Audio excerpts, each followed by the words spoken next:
All right, so here again we have our normal y equals x squared, or mother function graph.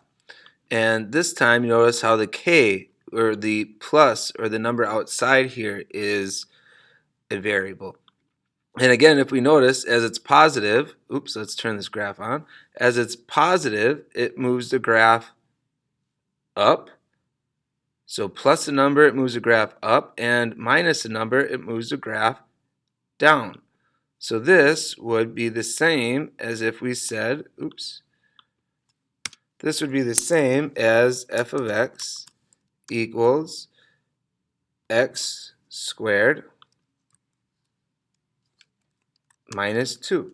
See again, the same graph. Our k value is -2. The zeros and the ones are just regular constants, so they are not mattering for this.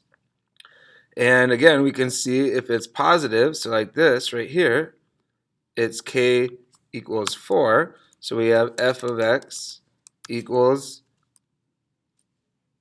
x squared plus 4. And you can see that that is the same graph as our purple graph now. So if it's adding, the same thing happens.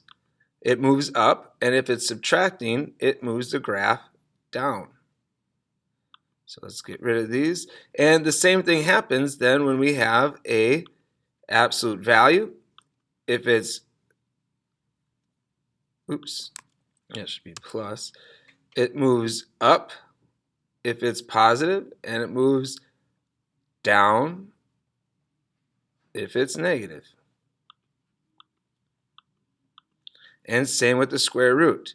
It moves up when it's positive, and it moves down when it's negative. So when the k value changes, it moves the graph up and down. The h value was with the x, it moved it left to right. The k value is outside of the graph, or sorry, not outside the graph, but outside. It is not with the x, so it moves it up and down. That is a horizontal shift, or excuse me, that is a vertical shift.